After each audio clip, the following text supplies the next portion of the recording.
Hello साथियों, आज मैं फिर आपके सामने उपस्थित हूँ हमारे चैनल डायमंड कोचिंग पर। मेरा नाम नईम अहमद। आज हम जुड़ेंगे एसएसटी सेगमेंट से, जिसमें भूगोल पहला चैप्टर संसाधन एवं विकास, सोर्सेस एंड डेवलपमेंट। उससे पहले जुड़ने से पहले मैं 2 मिनट आपके चाहता हूँ। कल की वीडियो में आपने मुझे काफ़ी प्यार दिया, उसके लिए थैंक यू। तो चलते हैं, आज हम अपना पहला लेक्चर स्टार्ट करते हैं। हमारे पहले लेक्चर का नाम है संसाधन एवं विकास। जैसा कि आपने देखा होगा कि संसाधन का मतलब होता है साधन, यानी कि कुछ वस्तुएं। अगर हम इसको समझना चाहें तो इससे पहले हम विकास के बारे में थोड़ा जान लेते हैं। विकास और एक वृद्धि दो अलग अलग चीज़ें हैं, विकास और वृद्धि। जी हाँ, वृद्धि और विकास ये दोनों एक अलग दोनों पहलू हैं। वृद्धि जैसे किसी व्यक्ति की हाइट बढ़ जाती है केवल, लेकिन उसका दिमाग नहीं बढ़ता, उसकी सोच नहीं बढ़ती, तो क्या आप इसे विकास कहेंगे? नहीं। वृद्धि केवल एक अलग पक्ष है, एक सीमित है, लेकिन विकास कई क्षेत्रों में होता है, एक व्यापक शब्द है। जैसे मानसिक विकास, शारीरिक विकास, सामाजिक विकास। लेकिन वृद्धि में केवल भार, लंबाई, इसको नापा तोला जा सकता है। किसी भी वस्तु या किसी भी व्यक्ति की लंबाई या भार को केवल हम देख सकते हैं, नाप सकते हैं। लेकिन विकास में हम किसी भी चीज़ को माप नहीं सकते, क्योंकि विकास एक असीमित है, व्यापक है, और वृद्धि क्या है? सीमित है। बस यही दो फर्क हैं विकास में और वृद्धि में। जब किसी व्यक्ति की हाइट बढ़ती है तो उसकी वृद्धि हो रही है, लेकिन ना कि विकास भी हो रहा है, क्योंकि विकास शरीर का विकास हुआ, लेकिन हम इसे प्रॉपर विकास नहीं कह सकते। तो हम कह सकते हैं कि विकास के अंदर वृद्धि तो आ सकती है, लेकिन वृद्धि के अंदर विकास कभी नहीं आ सकता, क्योंकि वृद्धि एक छोटी, एक सीमित सी चीज़ है, और विकास एक बहुत व्यापक शब्द है। तो ये विकास, अब हम विकास पे बात करते हैं। होता कैसे है? क्या अपने आप हो जाता है? ध्यान से समझें। विकास क्या कहीं हम लोग बैठ के साल 2 साल कहीं तपस्या करके तो हो जाता है क्या विकास? क्या हो सकता है? कहीं अकेले बैठकर कभी हो सकता है? बिना किसी चीज़ों का यूज़ करे हम विकास क्या संभव है? नहीं। विकास के लिए हमें कुछ चीज़ों की ज़रूरत पड़ती है। मान लीजिए, जैसे हमें अपनी बौद्धिक क्षमता को बढ़ाने के लिए समाज में रहने की ज़रूरत, किसी वस्तु की ज़रूरत, किताबों की ज़रूरत, काफ़ी चीज़ों की। अपने शरीर में विकास के लिए, अपनी मानसिक योग्यता को या सामाजिक विकास के लिए हमें समाज में रहने की, लोगों से वाद विवाद करने की ज़रूरत है। तो जो विकास केवल अपने आप में नहीं आता, विकास किसी, चाहे समाज का विकास हो, चाहे किसी व्यक्ति का विकास हो, विकास के लिए जिम्मेदार हैं उसके पीछे के कारक, उसकी पीछे की वस्तुएं, उसके पीछे की चीज़ें। तो अब हम इसको इसके चैप्टर से जोड़ते हैं, यानी कि संसाधन से। तो मैंने जो बताया आपको कि विकास के पीछे जो भी वस्तुएं, जो भी कारक हैं, क्योंकि बिना कारक, बिना वस्तुओं के तो विकास संभव ही नहीं है, तो उन्हीं वस्तुओं को, उन्हीं कारक को हम बोलते हैं संसाधन। तो इसीलिए संसाधन के साथ में नाम जुड़ा है संसाधन एवं विकास, क्योंकि जब हमारे पास संसाधन होंगे, साधन होंगे, तभी तो विकास संभव है, वरना विकास संभव नहीं है। हम इसे इस तरह, जैसे हम अपने दैनिक जीवन से जोड़ के पढ़ते हैं इसे। आपने कभी अपने घर में अपने माता पिता को, दादा दादी को ये कहते सुना होगा कि हमारे पास वहाँ जाने का कोई साधन नहीं है,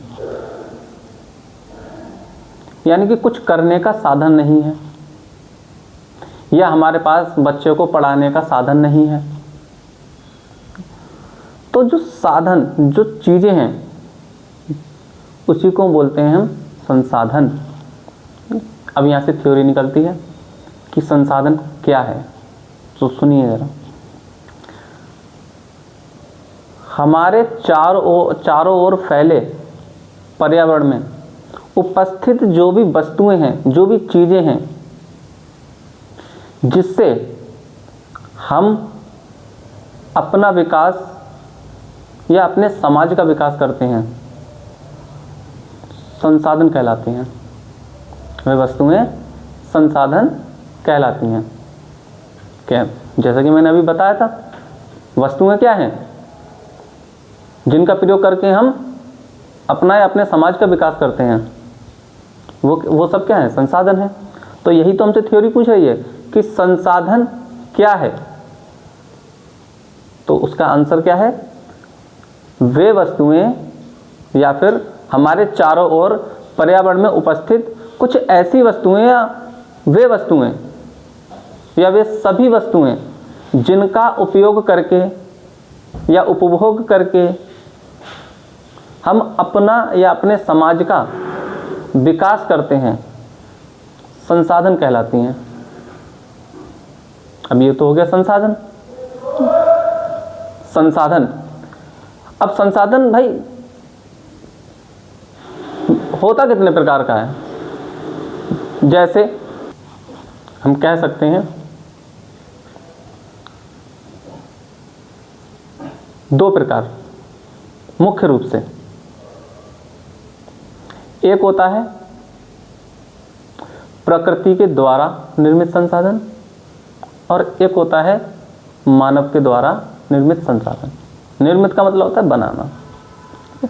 अब प्रकृति तो हम देखते हैं कि प्रकृति ने क्या बनाया? पेड़ बनाया है, ठीक है, पानी है, वायु है, प्रकाश है और कई चीज़ें। लेकिन मानव कहाँ से ये संसाधन लाया? मानव ने जो प्रकृति में संसाधन उसे प्राप्त हुए, उन्हीं संसाधनों का रूप बदलकर, यानी कि अपनी उपयोगिता के अनुसार जिस रूप में उस चीज़ को वो एक्सेप्ट करना चाहता है, उसका प्रयोग करना चाहता है, उसमें उसका रूप बदलकर जो उसने एक नया आकार दिया, नई वस्तु बनाई, वो कहलाती है मानव निर्मित संसाधन। तो इसी को दो रूप में बांटा जाता है, एक प्रकृति निर्मित संसाधन और एक मानव निर्मित संसाधन। तो सबसे पहले हम बात करेंगे प्राकृतिक निर्मित संसाधन पर। वे वस्तुएं या वे साधन जो हमें प्रकृति से सीधे सीधे प्राप्त होते हैं या जिनका हम सीधे सीधे उपयोग कर सकते हैं, प्राकृतिक निर्मित संसाधन कहलाती हैं। जैसे दूध प्रकृति है, प्रकृति के द्वारा मिलता है, हमें यूज़ कर सकते हैं। जैसे पेड़ के फल, पेड़ की छाया, पानी, प्रकाश उदाहरण है ये सब क्या है? प्रकृति निर्मित संसाधन हैं, जिन्हें कोई मानव बना ही नहीं सकता। अब दूसरा पॉइंट, मानव निर्मित संसाधन। वे वस्तुएं या वे साधन जो प्रकृति के द्वारा प्राप्त करके मानव ने अपनी उपयोगिता के अनुसार उनका रूप बदला हो या रूप बदलकर उनका उपयोग करता हो,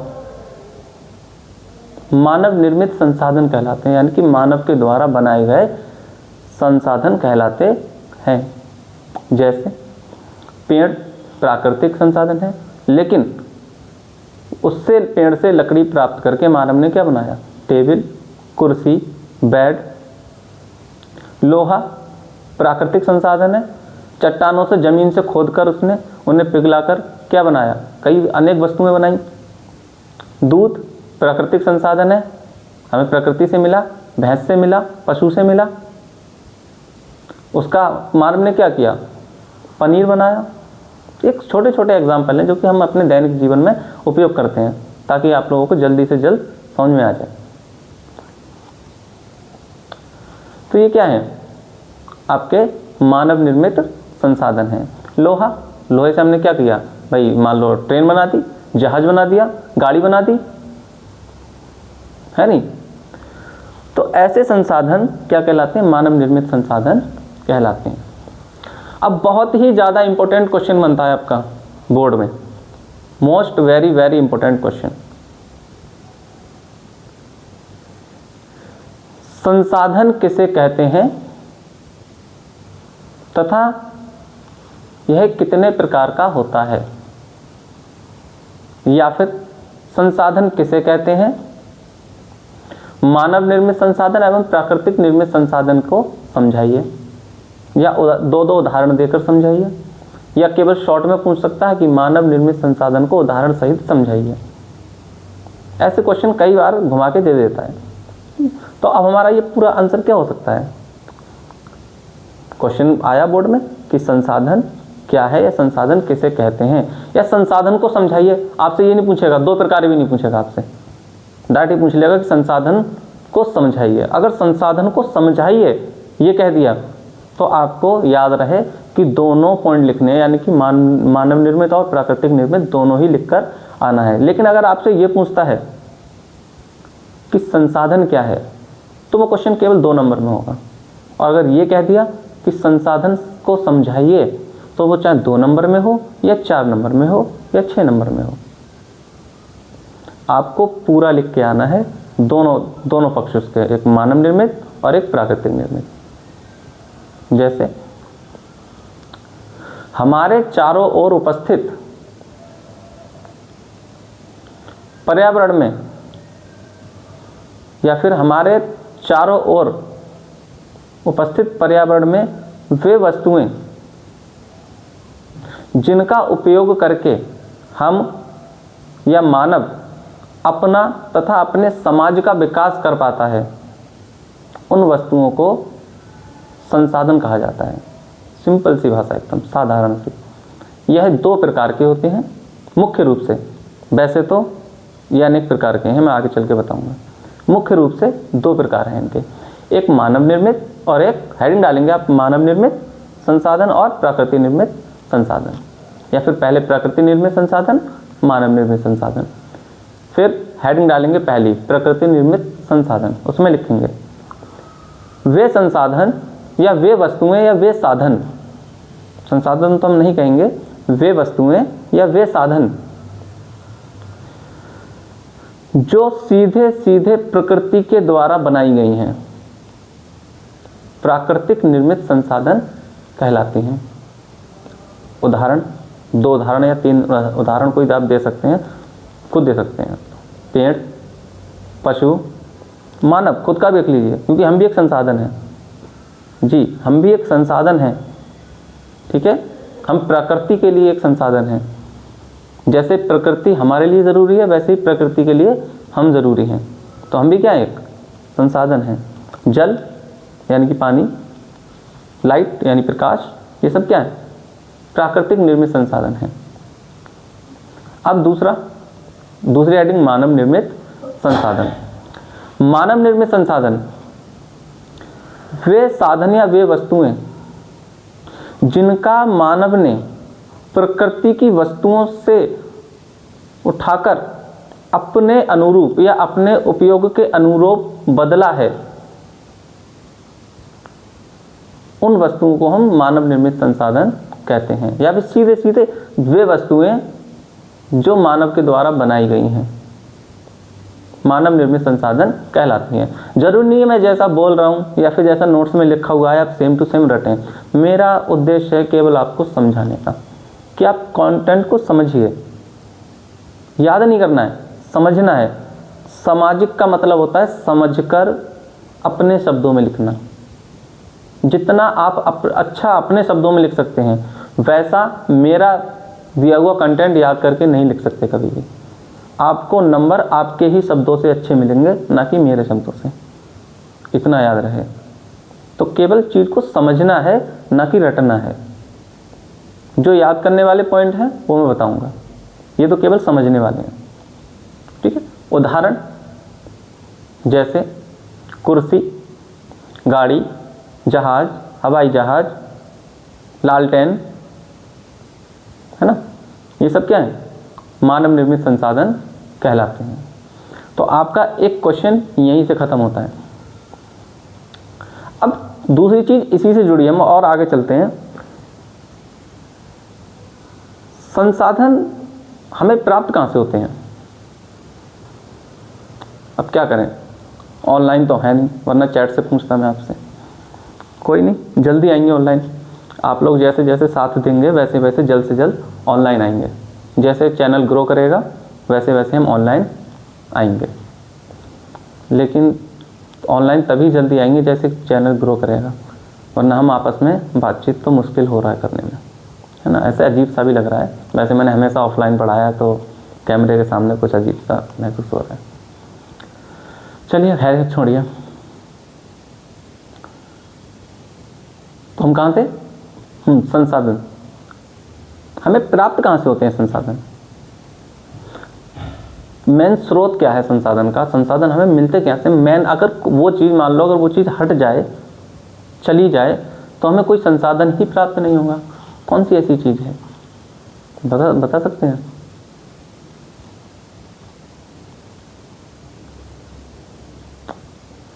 मृदा, मिट्टी।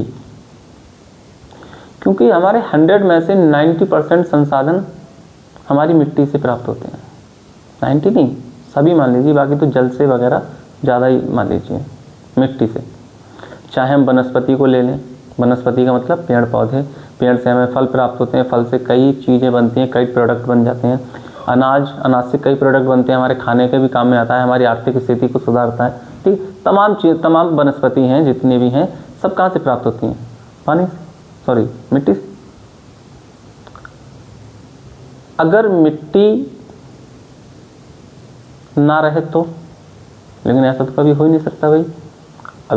अब लोग कहेंगे कि सर क्या कर रहे हैं, मिट्टी कैसे नहीं रहेगी भाई? कुछ लोग होते हैं क्लिप बना डालते हैं, ठीक है। मिट्टी का मतलब ये नहीं है कि मिट्टी कहीं चली जाना। एग्जाम्पल जैसे समझिए, कोई एक ईंट है, अगर हम दो ईंटों को पीसकर मसाला बनाएं और उसमें पानी डालकर और गेहूं के दाने डाल दें, क्या गेहूं उग सकता है? गेहूं का पौधा उग सकता है उस मिट्टी में? कभी नहीं। क्यों? क्योंकि जो गेहूं को पोषक तत्व चाहिए उगने के लिए वो तो उसमें थे ही नहीं, तो वो थे ही नहीं, ना तो कोई आयरन, ना सिलिका, तमाम और तरीके के पोषक तत्व होते हैं। कुछ नहीं था उसमें, कुछ नहीं उसमें। तो जब गेहूं को खाना ही नहीं मिलेगा, क्योंकि पौधा क्या है? एक जीवित है, हम जैव संसाधन कह सकते हैं। तो पौधा क्या है? जीवित है, उसे भी तो कुछ खाने को चाहिए। जब मिट्टी में कुछ है ही नहीं तो अपना विकास कैसे कर पाएगा?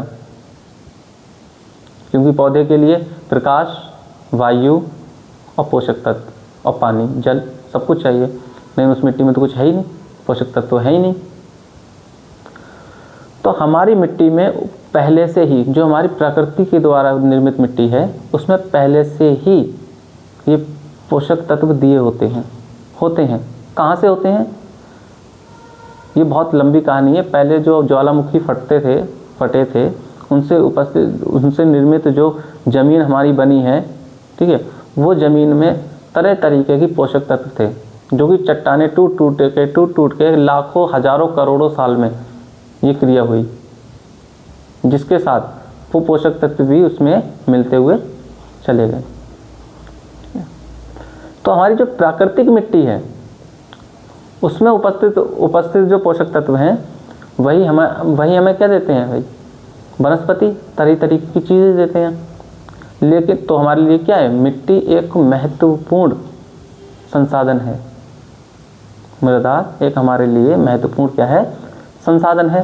देखिए जो मैं आपको बता रहा हूँ ये बोर्ड में नहीं आएगा, लेकिन इनसे जुड़े हुए कुछ कॉन्सेप्ट हैं जो समझना ज़रूरी है, और जब तक ये बताया नहीं जाएगा तब तक आपको याद रहने वाला नहीं है। मैं डायरेक्ट कहते हुए निकल जाऊँ, ठीक है, कि मिट्टी हमारे लिए बहुत महत्वपूर्ण संसाधन है, नहीं बताया कि क्यों है, ठीक है, मिट्टी में हमें क्या मिलता है, कौन सी प्रकार की मिट्टी मिलती है, मिट्टी पढ़ ही क्यों रहे हैं, ठीक है, जब ये इसके पीछे का भी तो कारण पता होना चाहिए ना, तभी तो आपको याद रहेगा, वरना रटते रह जाओगे। तो ध्यान से सुनिए, मिट्टी जिसमें अनेक पोषक तत्व हैं जिनसे हमें कई तरीके के संसाधन प्राप्त होते हैं, लेकिन क्या ऐसा है, मान लो 5 किलोमीटर मिट्टी की मोटाई है, क्या सब में पोषक तत्व हैं? नहीं, पोषक तत्व ऊपरी हिस्से में होते हैं, यानी कि कौन से, आपने देखा होगा कहीं मिट्टी सूख गई है तो वो उसके छोटे छोटे जो कण उड़ते हैं, हवा में उड़ जाते हैं, पानी के साथ बह के चले जाते हैं, वो सब पोषक तत्व होते हैं। मतलब कि अगर किसी खेत में पानी भर के और उसका 90% मतलब पानी बाहर किसी दूसरे खेत में निकाल दिया जाए तो उसमें कम से कम 80% उस खेत की शक्ति दूसरे खेत में चली गई। यानी कि जो ऊपर के जो बारीक कण होते हैं वही, उसी में हमारे क्या होता है, पोषक तत्व होते हैं, समझ रहे? तो वही हमारे लिए क्या है, सबसे महत्वपूर्ण साधन क्या है भाई, मिट्टी है। कि बिना मिट्टी के ना तो कोई चट्टान होगी, चट्टानी जो क्रियाएं जो हमारी मिट्टी से अंदर लोहा निकलता है, और भी मिट्टी के हमारे वनस्पति जो भी कुछ है वो हमारी क्या है, वही मिट्टी से। यानी कि जितने भी आर्थिक कार्य हैं या जितने भी हमारे संसाधन वाले कार्य हैं अधिकतर हमारी मिट्टी से जुड़े हुए हैं, यानी मृदा से जुड़े हुए हैं। आखिरकार मृदा का चैप्टर अलग से है जो कि मैं बताऊंगा बाद में, लेकिन इसमें मैंने देखा कि हमारे क्वेश्चन बोर्ड में जो है संसाधन में मिट्टी को, मृदा को मिक्स करके क्वेश्चन दे देते हैं, तो इसलिए मुझे थोड़ा मृदा पर बात करनी पड़ रही है। अब हम आते हैं कि मृदा, अब मृदा तो हमने देख लिया, तो मृदा है क्या भाई, ये तो हम मृदा वाले चैप्टर में पढ़ेंगे कि इसकी डेफिनेशन क्या है, ठीक है। वैसे हम मृदा को अगर हम कहें तो ये कह सकते हैं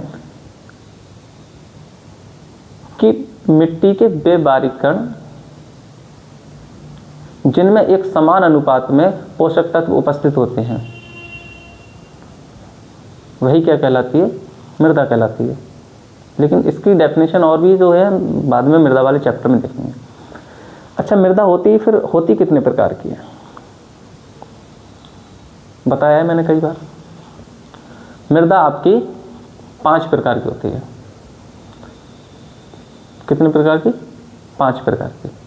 नंबर 1 पर्वतीय मृदा, नंबर 2 जलोढ़ मृदा यानी मिट्टी, जलोढ़ मिट्टी, नंबर 3 बालूदार मिट्टी, नंबर 4 काली या पीली मिट्टी, नंबर 5 लेटेराइट मिट्टी। लेकिन हम लेटेराइट या काली मृदा या पर्वतीय मृदा इसके बारे में नहीं पढ़ेंगे, क्योंकि ये मृदा वाला चैप्टर में पढ़ेंगे। आपसे यहीं से क्वेश्चन केवल इतना ही पूछ सकता है कि मृदा कितने प्रकार की होती है, कौन सी मृदा कहाँ पाई जाती है, ये विशेषताएं नहीं, विशेषताएं मृदा वाले चैप्टर में हम करेंगे। जैसे सबसे पहले पर्वतीय मिट्टी कहाँ पाई जाती है, तो आपने कभी देखा है कि आपके हिंदुस्तान में पर्वत कहाँ पर है?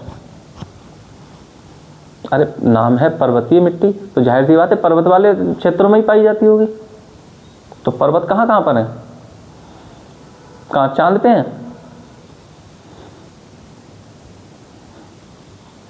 फिर जम्मू कश्मीर, हिमाचल, पंजाब, उत्तराखंड। अच्छा, मैं एक चीज़ पूछना चाहूँगा,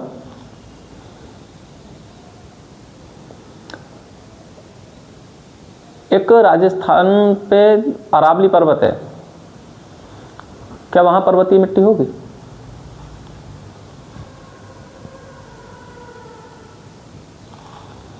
नहीं, वो अब पर्वत नहीं, एक पहाड़ी बन चुकी है टूट फूट के।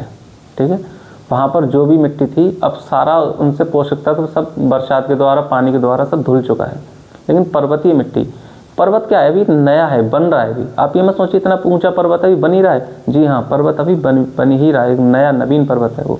ठीक है, तो उसमें क्या है, जो भी ढाल के द्वारा मिट्टी कट कट के आती है उसी मिट्टी को हम क्या बोलते हैं, पर्वतीय मृदा कहते हैं। तो पर्वतीय मृदा हमारी कहाँ है, सबसे ऊपर उत्तर में। उत्तर में क्या है, जम्मू कश्मीर, हिमाचल, पंजाब, उत्तराखंड। आपसे क्वेश्चन पूछ सकता है कि पर्वतीय मृदा कहाँ पाई जाती है, ऑप्शन दे देगा, गुजरात, उत्तर प्रदेश, मध्य प्रदेश, हिमाचल। तो आंसर क्या होगा, हिमाचल। या फिर कह सकता है उत्तराखंड, तो आंसर उत्तराखंड। या कह सकता है पंजाब, तो आंसर पंजाब। ठीक है, पर्वतीय मिट्टी भाई जहाँ जहाँ पर्वत हैं, अपने माइंड लगा लीजिए जहाँ जहाँ पर्वत हैं। अब आप पहाड़ियों को भी पर्वत मत बना डालना, कहीं दक्षिण में जाके पठार को पर्वत बना डालो आप, वो पर्वत नहीं, वो पहाड़ियाँ हैं, वो कुछ पठार हैं, कुछ पहाड़ियाँ हैं। अब इसके बाद आती है हमारी क्या, जलोढ़ मृदा। जलोढ़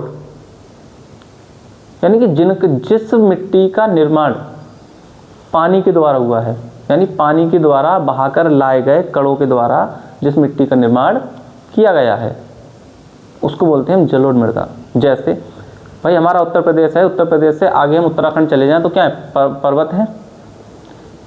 हमारी गंगा नदी है, घग्गर नदी, जो भी तमाम तरीके की नदियाँ कहाँ से निकलती हैं भाई, पर्वतों से निकलती हैं।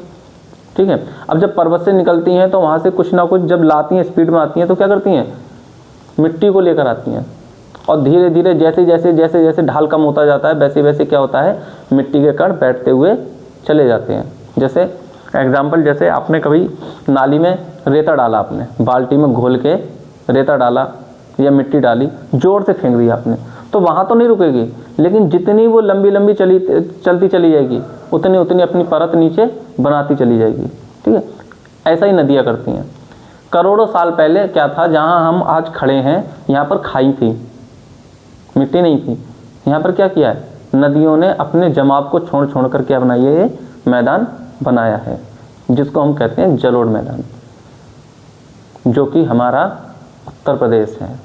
उत्तर प्रदेश, बिहार, पश्चिम बंगाल, ये सब क्या है, जलोढ़ मृदा के क्षेत्र हैं। आप इसमें राजस्थान आधा ले सकते हैं, पूर्वी साइड का राजस्थान, पश्चिमी साइड का नहीं, पश्चिमी साइड के राजस्थान में रेगिस्तान क्या है, रेत है।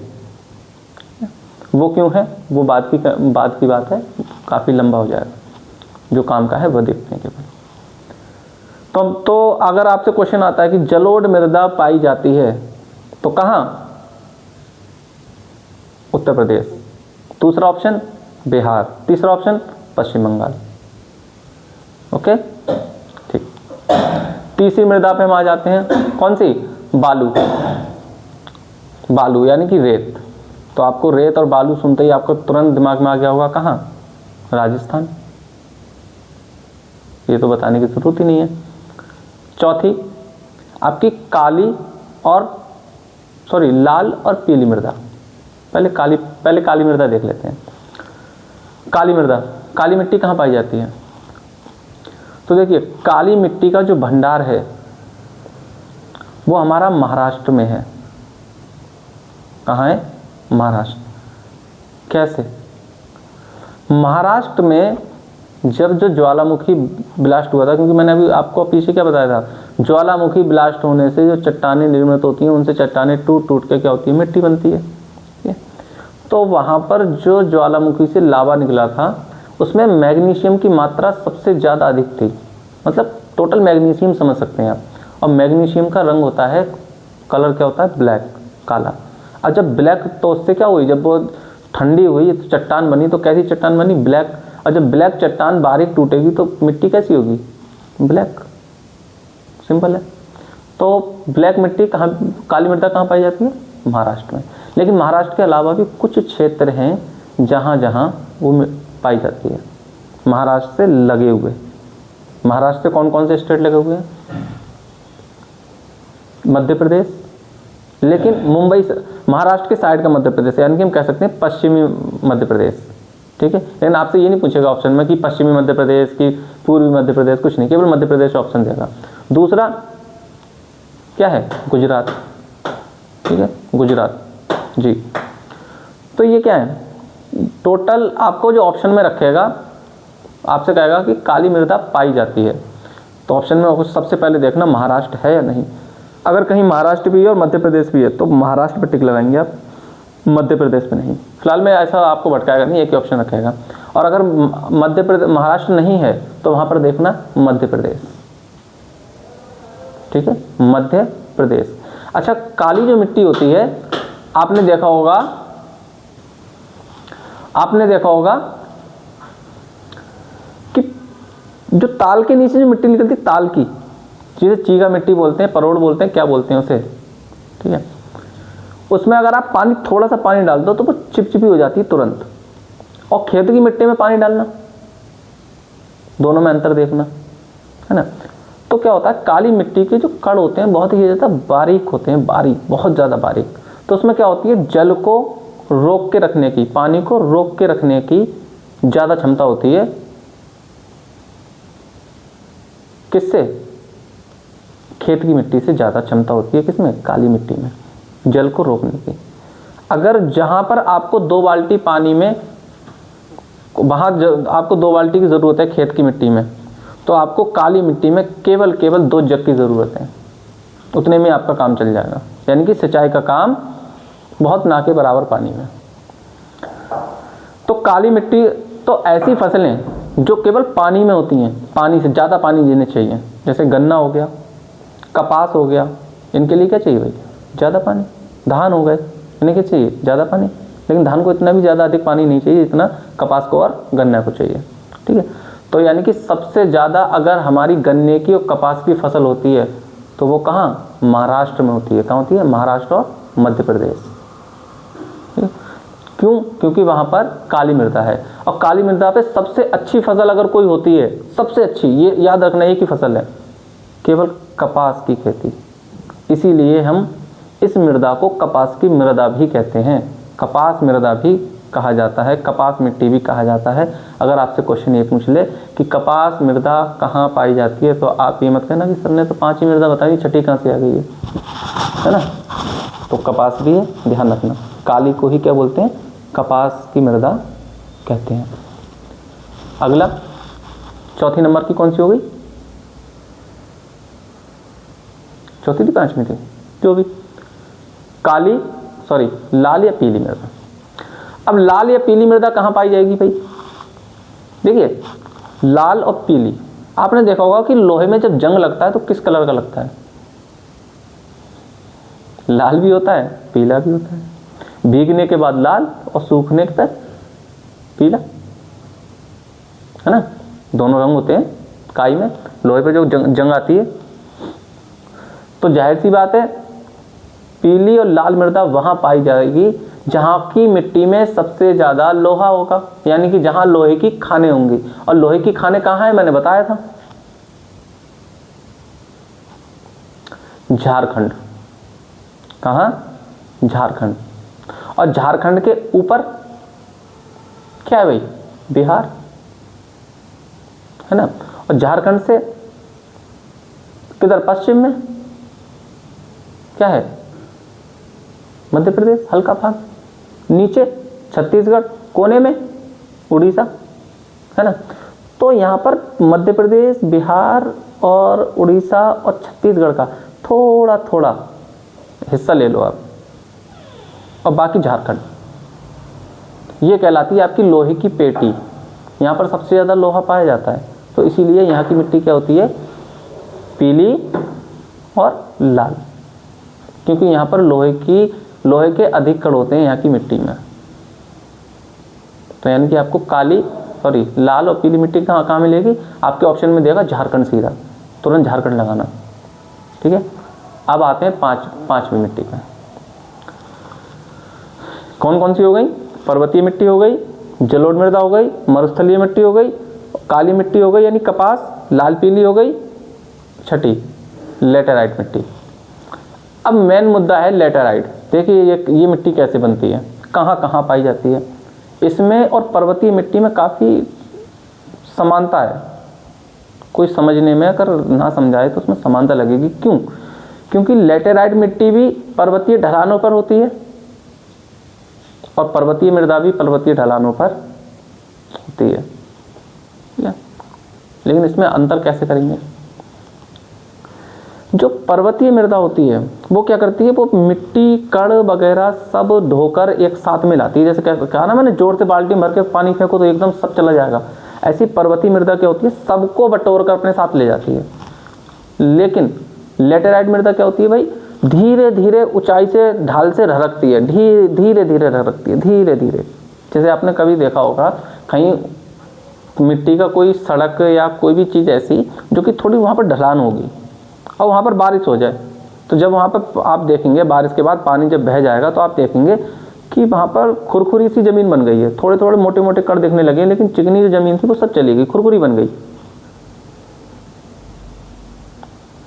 तो वही मिट्टी कहलाती है लेटेराइट मिट्टी, जो कि खुरखुरी जो होती है ना, ठीक है, आपकी भाषा में बोल रहा हूँ। तो वही कहलाती है कौन सी, लेटेराइट मिट्टी। अब यही लेटेराइट मिट्टी जहाँ जहाँ ढलान होंगी वहाँ वहाँ होंगी, यानी कि केरला पर सबसे ज़्यादा लेटेराइट मिट्टी होती है। अगर आपको ऑप्शन में मिले लेटेराइट मिट्टी कहाँ कहाँ पाई जाएगी, तो भैया जहाँ पहाड़ी क्षेत्र पर्वतीय क्षेत्र होंगे वहाँ आपकी लेटेराइट मिट्टी पाई जाएगी। यानी कि जहाँ, अगर आपको ऑप्शन में कोई ऐसे स्टेट का नाम दे देता है जहाँ पर भाई पहाड़ियाँ हैं तो वहाँ लेटेराइट मिट्टी है, यानी कि ऑप्शन ठीक होगा। जैसे केरला, ठीक है, हिमाचल, ठीक है, असम।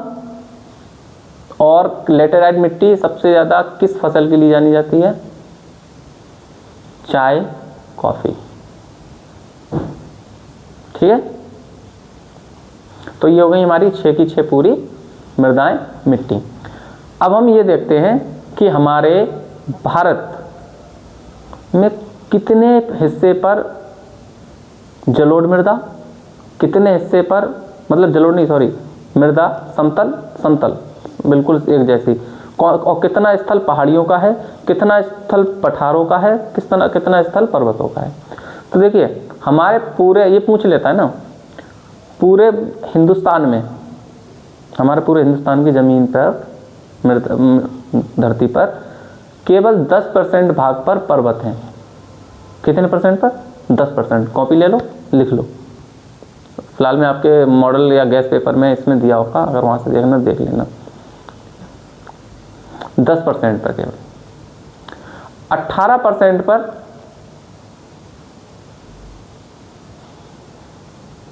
पहाड़ियाँ हैं,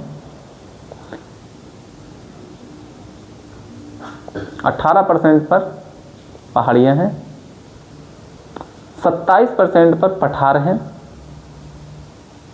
27% पर पहाड़ हैं, और 43% पर आपकी समतल भूमि है।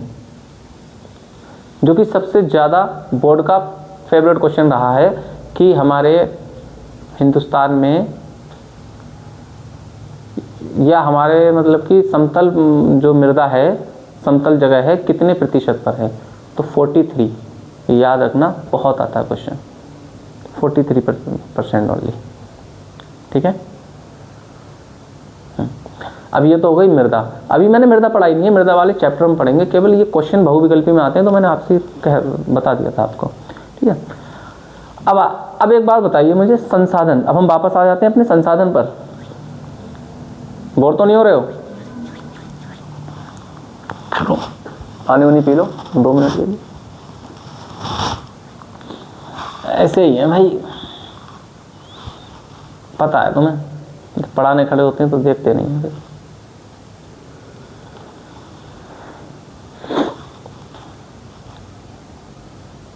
पी लिया?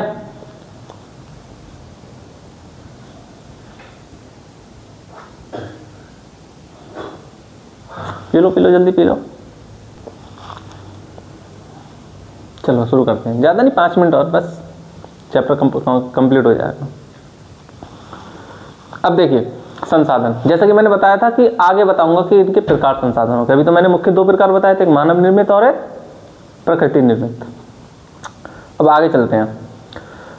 लेकिन आपसे पूछेगा नहीं कितने प्रकार के कैसे क्या, लेकिन आपसे बहुविकल्पी में घुमा के पूछ सकता है। कैसे? जैसे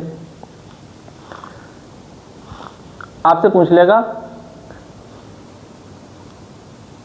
नवीकरणीय संसाधन, निम्नलिखित में से नवीकरणीय संसाधन कौन से हैं? निम्नलिखित में से अनवीकरणीय संसाधन कौन से हैं? निम्नलिखित में से चक्रीय संसाधन कौन से हैं? निम्नलिखित में से अचक्रीय संसाधन कौन से हैं? बस ये 4 टॉपिक पर बात करते हैं, उसके बाद चैप्टर कंप्लीट हो जाता हमारा, या थोड़ा बहुत बचेगा तो 10 मिनट कल हो जाएगा, कोई दिक्कत नहीं है। ज़्यादा फर्स्ट टाइम ज़्यादा लंबी वीडियो ठीक नहीं, 40 मिनट की लगभग हो चुकी है, अधिकतर ज़्यादातर 45 मिनट की बस।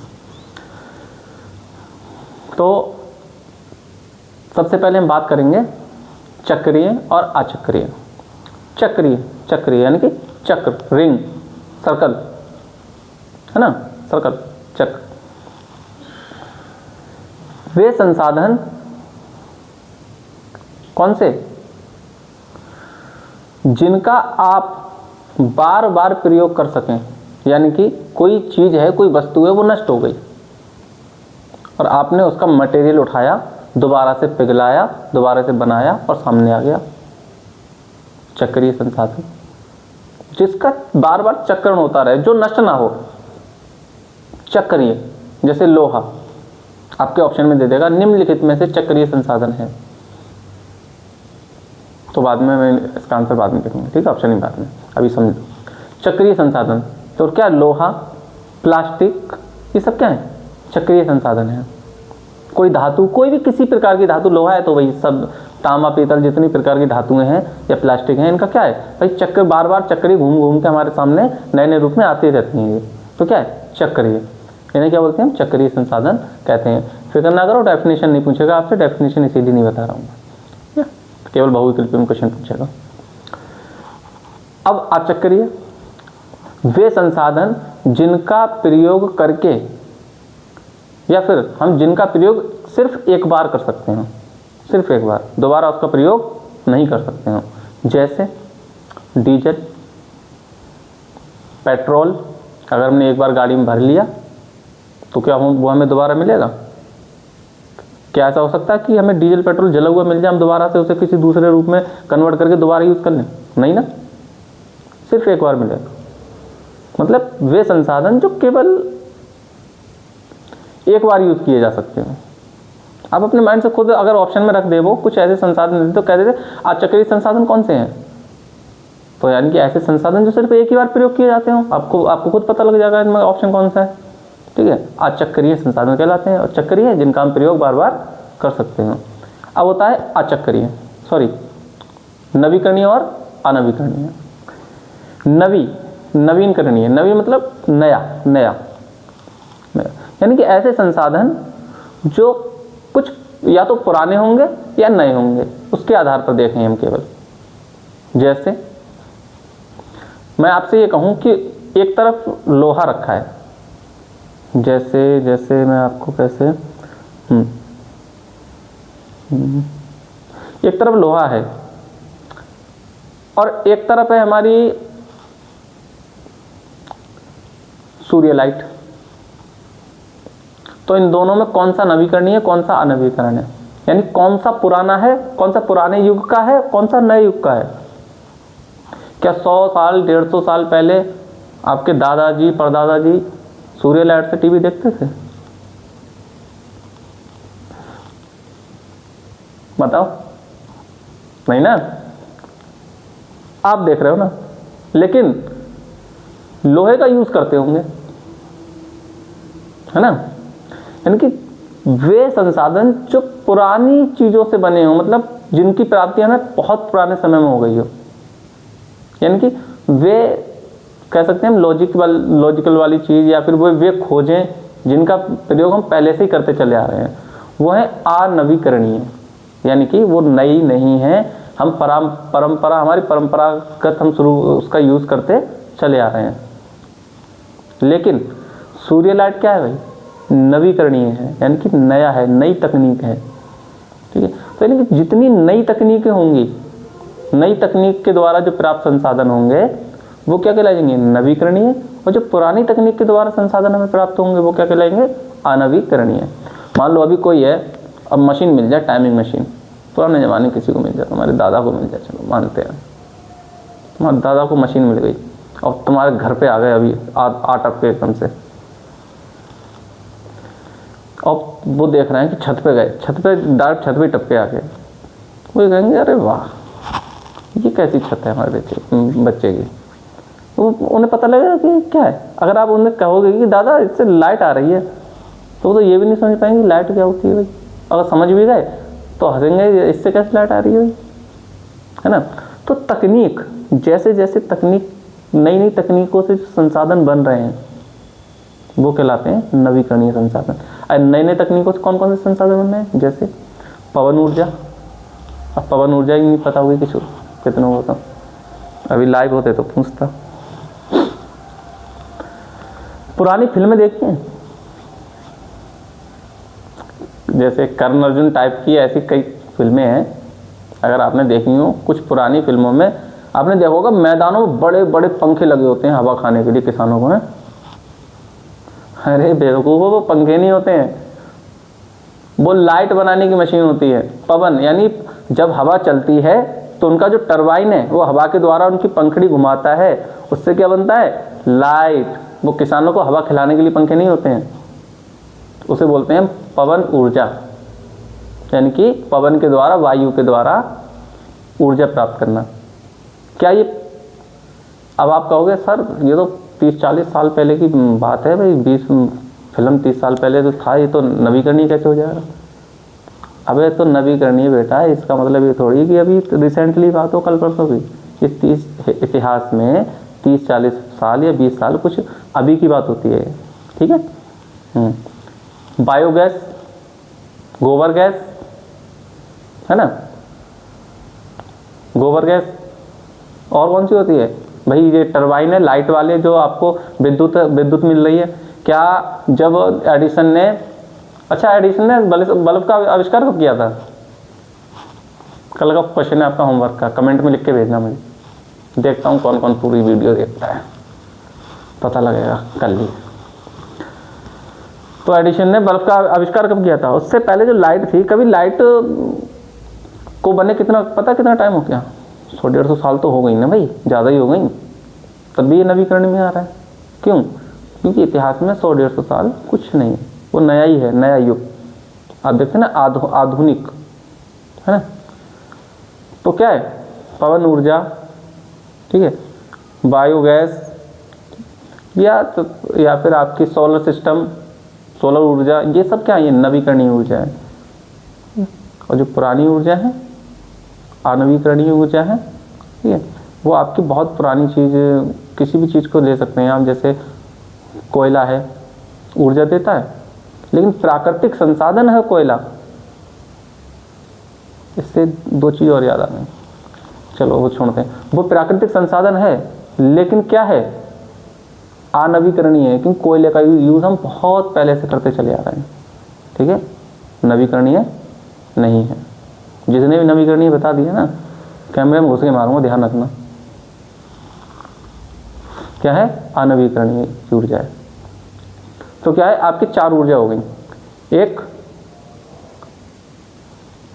कौन सी ऊर्जा, नवीकरणीय, अनवीकरणीय, चक्रीय, अचक्रीय। अब मैं आपको क्वेश्चन देता हूं, उसका कमेंट में आंसर आना चाहिए कल।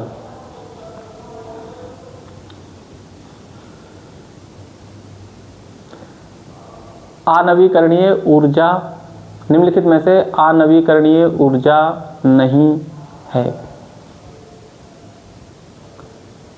सौर ऊर्जा, पवन ऊर्जा, विद्युत ऊर्जा, कोयला।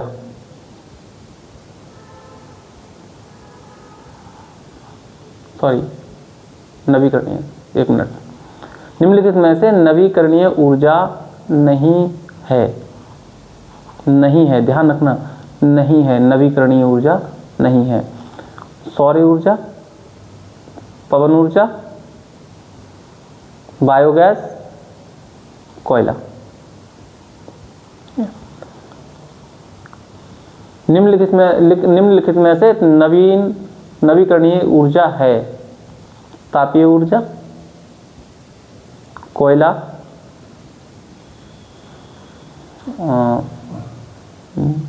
कुछ ऊट पटांग, लोहा, विद्युत ऊर्जा। ठीक है। निम्नलिखित में से चक्रीय संसाधन है? चक्रीय चक्रीय चक्रीय डीजल, पेट्रोल, एलपीजी या लोहा। निम्नलिखित में से अचक्रणीय संसाधन है? अचक्रीय, लोहा, प्लास्टिक, तांबा, डीजल। ठीक है, तो इनके आंसर कल कमेंट में आने चाहिए। और कैसी वीडियो लगी ये भी, और यार सब्सक्राइब कर दिया करो, करवा लिया करो मतलब, और शेयर वगैरह, लाइक वगैरह। जब हमारा चैनल ग्रो करेगा तभी तो हम ग्रो करेंगे, है ना। चलो, थैंक यू, बाय बाय।